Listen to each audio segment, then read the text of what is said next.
the drool NFL teams are going to need to swallow for 2 more years for Trevor Lawrence, and why Dabo Swinney might have to retire the little old Clemson bit. With Ice, Yates, Shaw, and a man who picked the game right. Let's go. Whoa, how does the Stone do it? Yep, that's right. How did the Stone almost want to pull it back right after doing it? What? No idea.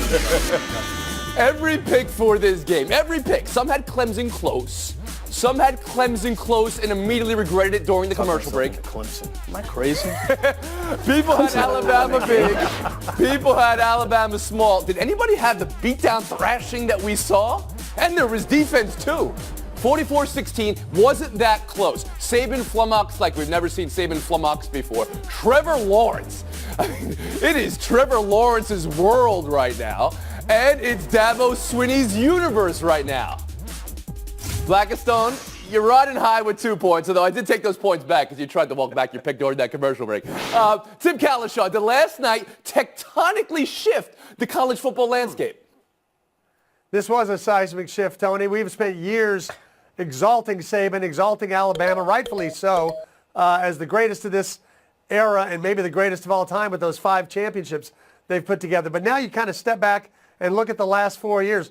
2 national titles for Alabama, 2 for Clemson, 55 wins for both teams in that time, and Clemson with just the thrashing last night. You look at the youth on that team. You look at the fact they play in the ACC, which is, easier to win than the SEC West, and you say it's either a 2-team world now or it's Clemson's world. So there's been a major shift. So you call it seismic. What do you call it, Clinton Yates? I would say it's a shift to the only other option we knew it could possibly be, which is Clemson. And beyond that, what we got to see was a culture situation from that team and from Dabo that is actually somewhat likable. You don't have some guy scowling around the sidelines, making everybody feel like they're barely worthy of his presence. Dabo is a guy who apparently likes to have fun, even though I don't agree with every single thing he does. He handled the Kelly Bryant situation well when it comes to the transfer. Think of that versus Jalen Hurts. Dabo, to me, just looks like a guy who makes college football fun in any way that a coach can, which is a way different situation. So you would call it a cultural shift to the landscape of college football. Very interesting. How about you, Kevin Blackistone? Well, this is just merely a pendulum swing. I mean, I think Tim touched on it. They have gone back and forth with this championship trophy each of the last 4 years, which is why I want to see a 5th and rubber match to see who really is the king of college football in this new era. But this just meant that, for this particular night, that Clemson got the best of them. They got the best of them, particularly on defense. I'm still waiting to see Alabama's offense do something in the last 44 minutes of a game. That was unbelievable. But you know what? They've also made a shift in terms of talent. Justin was stolen right from under Alabama's nose in Alabama. One of the few times that a top-ranked player has gone from Alabama to Clemson. If I can pause you there for a second. Kevin Blackistone said just this particular night. It sounds like you're saying this is just one night and one game. Frank Isola, how do you respond to that? I think the shift probably happened when they won their first national championship under Dabo Swinney, and maybe we didn't acknowledge it enough because really Alabama has dominated college football. But like Tim mentioned, both teams after 4 years, 55-4. And when Clinton talks about the cultural change, when Alabama loses, it's a lot like New England losing. Well, their way of doing it, that's over with. Was Alabama, were their players having fun when they won the last 2 national championships? This is one game. We tend to be the prisoner of the moment here. Clemson is outstanding. Alabama's not going anywhere. One's back in. Please go ahead. Exactly. Yeah, I mean, I just look at these last 3, the 3 times they played for the national title over the last 4 years. Deshaun Watson and Lawrence averaged more than 400 yards passing and rushing. They threw 10 touchdowns and 1 interception. They have owned this vaunted Alabama defense for a while, and we kind of ignored it. I think so you would say Kevin Blackistone, Frank Isola are underselling the thrashing that we saw last night. Let me ask it this way. Was the difference bigger in talent or coaching, or was it the culture like you suggested, Clinton Yates? Because you had those guys.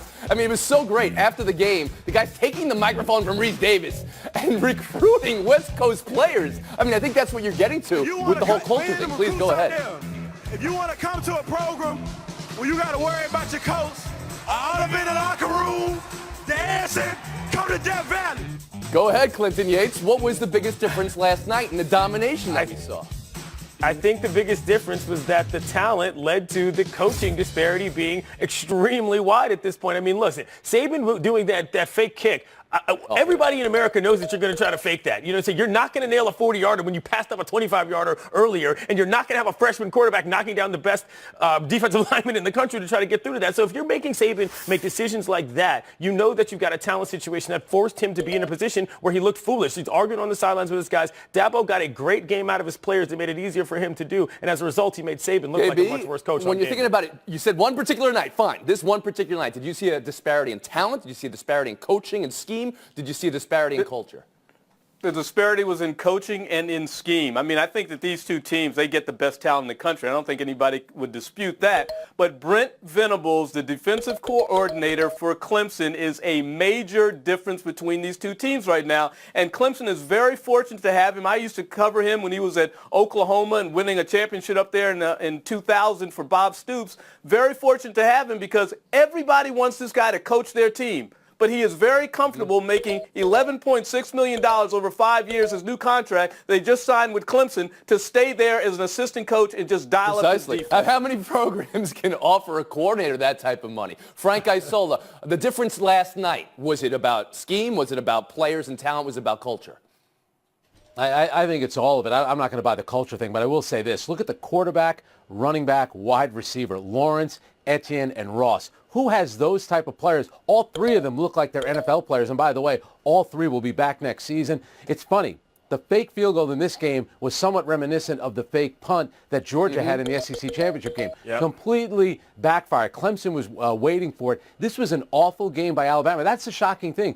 We're used to seeing Alabama coming close to losing, and we've seen them lose over the last 4 years, but not like this. That's what makes it, as Tim says, look so, so big of a loss. And Kalishaw.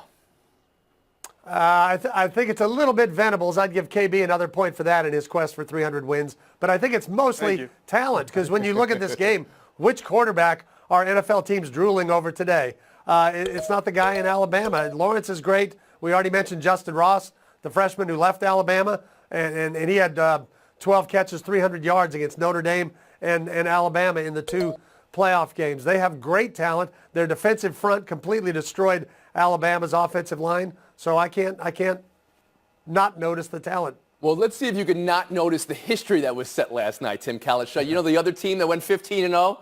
Well, North Dakota State went 15-0 this year. But the other team in Division I Single A that went 15-0. Penn Quakers. Yes, you do know that 130 years ago. But this 15-0 is unprecedented. It's in the playoff era. So answer me this. Is this the best championship team ever, Kevin Blackistone? I don't know. You know, certainly in the last 4 years, they are as good, and Alabama is as good as they are. But when you start going back, I mean, you just see different teams. I still say, for me, the best college team I ever covered was the Nebraska team of the mid-'90s, which went, I believe, undefeated in 2 years and lost another game another year, 16-13, I think, to Florida State in the championship game. That was the best team. Okay, but I want one particular season. I want to consider the road they've gone through in its totality, okay? Because we had 2 playoff games, not just 1 bowl game. So we had 2 chances to lose here. We had 15 games on the schedule for this team. And you heard Dabo say it. I mean, no one's ever done that before. Frank Isola, best team ever? Best team since when? You know, I almost think you have to say that. You know, Kevin's talking about a team from a different generation. That Nebraska team didn't throw the ball like this team did. And here's the thing. Let's give Notre Dame a little bit of credit now. We were mocking them for losing to Clemson. Clemson turned out to be a pretty good team. And I think the ACC has a lot to do with it. The fact that they play in that conference and not the vaunted SEC that everybody constantly talks about, the fact that they rolled through the ACC, they played Pitt in a conference championship game, killed Notre Dame. It's almost like no one gave Clemson respect until So you're last hedging night. your bet here that they're the best team ever because of their conference affiliation. Tim Kalishaw, how about you? I will go just slightly farther back in history than Blackistone did. Give me the 1988 Miami Hurricanes that finally broke through and beat Switzer and Oklahoma. They had Michael Irvin and about 15 NFL players on that team. Jimmy went nuts after the game, and then Clinton he came to Yates, Dallas. best team since when? If you're going to bring up Hurricanes teams, you got to talk about those 2000s teams that turned out literally dozens of pros. So I'm not going with that. But I don't think that they're as good as even the last Clemson national championship team. I just thought Deshaun Watson was a better player, and that team overall was more. Only one team was asked of all the teams mentioned to play 2 bowl games, though. That's why we're considering Clemson in this conversation. Yeah. Tim, you brought it up. NFL teams watching this game, they were drooling all year about having to wait another year for Tua. Now they have to wait 2 years, at least, for Trevor Lawrence. Frank, how does that sit with those teams? How does that sit with you, that Trevor Lawrence looks like a pro, talks like a pro, feels like a pro, and now he's got 2 more years where he can't be a pro? You know, when you get so many young players coming into the NBA, those first couple of years are development years, but at least in the NBA, you're going to get 10, 15 years from some guys. In the NFL, that lifespan is pretty short. I think the players deserve that right, but let's be honest, it's not going to be good for the NFL. It's not going to be good for college football, but I do believe they deserve that right and earn that right to come out after Tim Kalisha?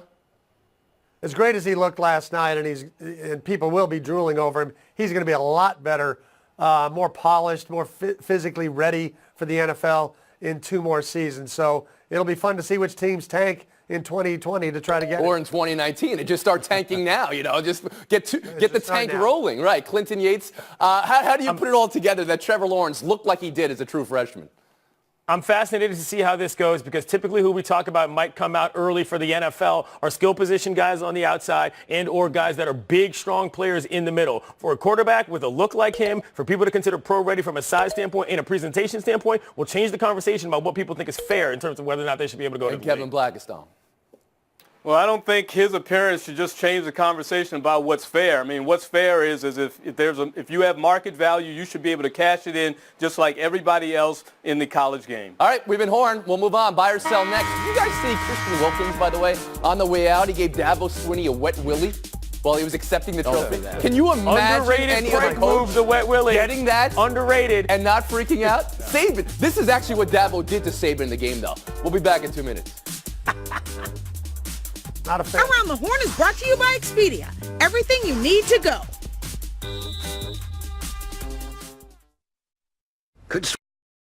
Clinton Yates, your leader, 19. Kalisha, 17. Stone, 17. And Isola, 15. That's how I have it. How you have it? A little bit different. Buy or sell. Let's check it out. The Packers and Matt LaFleur. Every team wants the next Sean McVay. He was McVay's offensive coordinator 2 years ago in L.A., a good season. And Tennessee's offensive coordinator this year, a bottom third of the league season. So let me ask you, TC, buy or sell? I got to buy it. It's a risky purchase, but you saw all year Aaron Rodgers was growing weary of the whole thing with McCarthy. He wanted one of the young gurus for himself. McVay and Shanahan aren't available. This guy worked with him. Did it rub off? We'll soon find Clinton out. Yates. Yeah, where they all work together in Ashburnistan, so that's funny to see at this point. But look, when you're replacing the guy who's only got a second amount of games coached compared to the guy with his name on the stadium, you've got a little leeway in terms of who you pick. I think this is going to work out for either side, whether it works or not. KB. I'm going to buy it. That Ashburnistan comment is right. I mean, it seems like if Washington can't figure it out, which they never can, everybody else can see the talent on their coaching staff. Kyle Shanahan, McVay, and now this guy. I have to go back to you, Clinton Yates, because you said it right at the end as I was moving on. It's going to work out for either side. Even if it doesn't work out, my point is that he doesn't please. look bad. LaFleur doesn't look terrible if that's not a circumstance he can thrive in directly with Aaron Rodgers. And the Packers don't look stupid if it doesn't work out. You have a pencil, so we have to take you seriously. All right, let's move on. Frank Isola. Tony, in 2006, when Mike McCarthy was hired, he was coming off a season in which he was the offensive coordinator for San Francisco. They were ranked 30th in the NFL in offense. He inherited Brett Favre, ended up winning a Super Bowl. So why can't Matt LaFleur do the same with Aaron Rodgers? All right, maybe you swayed me, maybe you didn't, but you don't have a pencil in your hand, so I don't know what to do with that. Buy or sell to the Cardinals and Cliff Kingsbury. This is a fascinating hire. Whether it's possible you could fail at Texas Tech, but be right for the NFL. USC initially blocking him from interviewing. They wanted him as OC. Now Pete Schrager says the Cardinals' head job is his. What to buy, what to sell, Clinton? I think it's a buy for the same reason that McVay is a buy. Look, there's a certain amount of sex appeal to the young quarterback whisperer who's got certain names on his resume, in this case Mahomes and Mayfield. And I think that's just something that NFL teams do. They follow the trends. We just talked about it in the last bit. And I think this is another case that's going to work out well. Kevin Blackistone? That's why we call it a copycat league. Everybody wants the offensive guru. This is a guy who can put up points. Forget about his record in the Big 12. The fact of the matter is he developed offensive talent, and it actually produced. Here you guys on Copycat League on young offensive coaches. All true. So is this. Kingsbury was fired as a college HC, signed on to be an OC of a 5-7 college team, and is now head coach of the Arizona Cardinals. Frank, buy or sell? Yeah, so Tony doesn't believe anyone should get a second chance. Here's the thing. That's not what I'm saying. Patrick Mahomes. This is the impact that Mahomes has had on the NFL. They're looking to find the guy that coached him. Why not give him a chance? Obviously, a lot of people are interested. I'm not going to say I could take time away from being stat boy and PTI and then be mayor of New York City, Frank Isola. I believe in second chances. Kalisha, how about you? I'm not sure second chance applies when you go 19-35 in the Big 12 over 6 years, and your next job is an NFL head coaching position. But if you've got Darnold, if you've got Rosen, then the guy who guided Manziel to a Heisman, started Mayfield's career, Coach Mahomes, he knows what he's doing. It's worth a roll of the dice. All right, let's roll the dice here then. Buy or sell 3, Dwayne Haskins going pro. We know Mel Kiper today suggested he could be the number 1 pick in this year's draft. Also, seems to be historically weak in the quarterback class this draft. So, KB, how good could Haskins be? How does he look as a draft pick? Been watching him play since he was here at Bullis in the Washington, D.C. area, completed 70% of his passes, threw 50 touchdowns. I don't know why this guy didn't get more serious consideration for the Heisman than what he did. No, and I take you a lot more, I take you more seriously because you have a pen. You can't erase the pen. Isola, how about you? Well, Kevin, guess what? He grew up, though, a Giants fan, and they have a high pick, and maybe he'll be the guy for them. The numbers that worry you, he only started 14 games. He's only 21, but he threw 50 touchdown passes at Ohio State. Giants are at number 6. Will they have to move up to get him? That's a question to consider as well. Kalisha, how about you? You can tell KB, this Heisman voter voted him second, right behind Kyler Murray and ahead of Tua. I do think he had a great season. I do think he'll be the number 1 overall pick. Not to Arizona. They'll be hoping 2 or 3 teams want him so they can trade down. Clinton Yates. Yep. Yeah, in this draft, with this crop, it is definitely time for him to come out. There's people that once believed that you could actually improve quarterbacks when you got them to the league, and there will certainly be another franchise that think they can do such with that body and that arm. All right. That's 8 points. Best point you made today was on that pencil, I think. The pen is mightier than the pencil.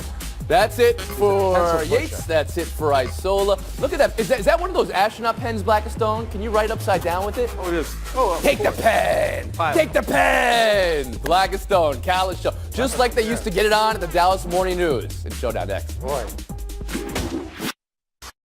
Lexus UX. See your Lexus dealer. This is us, Kevin Blackstone, Tim Kalishaw, and Showdown. Check this out. The Denver Nuggets have had a great half a year, and Jamal Murray has had a great half a season, which is what makes this so difficult. James Harden claims another. That was the NBA news of the night. Let's talk about the NBA news of the afternoon. This has been going around. This quote Jason Tatum told Cedric Maxwell, "I would trade me too for Anthony Davis." Is he right? Can he say that, Tim? Well, he can say it. It's not tampering. He's following up on something his father actually said to Cedric Maxwell. So otherwise he's going to get in a fight with his father about I'm better than Anthony Davis. You better just I love the admission here of truth. I remember one time I was writing a column about Troy Aikman, Kalishaw's good friend, and in the column I said I would not pick Troy Aikman to be on my fantasy team. I saw Troy the next day. He said, you know what? I wouldn't pick me to be on my fantasy team either. So, yes. Good story. I go to Kevin Blackstone for my Troy Aikman columns, and only Kevin Blackstone, historically. We'll break the tie with a one right here. KB. Showdown 2, the White Sox have signed Yonder Alonso. He happens to be Manny Machado's brother-in-law. They've signed John Jay. He happens to be Manny Machado's good buddy and workout partner. Excuse me. Kevin, can Chicago's family and friends plan lead to a signing? You know what? I like that. Kind of bring the family along. If you've ever been to spring training, you know that there's a lot of family folks down there, a lot of friends hanging around and everything, making it more comfortable. Good move. I think it's the way to go. When you're the White Sox, you're clearly the second team in your own city. You've got to do some creative things. Maybe it's going to work. Who knows? Nobody else is beating down the doors to get Manny Machado. Could pull it off. Hey, point Tim Kalisha. This is the best of ties. We'll see if it remains the best of ties. Showdown 3. Whether Philly is rubbing in the double doink a little too much, all right? Skyscrapers and also Gritty got jokes. Are they enticing bad karma, Tim? We would never do something like that in Dallas, but this is sort of what we expect in Philadelphia. No, I don't think it'll lead to bad karma, just bad feelings from people in Chicago.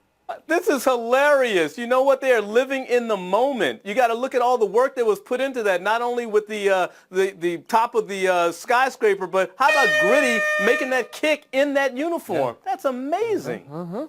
Best of ties, worst of ties for you, Tim Calistra. This is win number 298 for Kevin Blagestone on his march to 300. Congratulations. Thank you very much.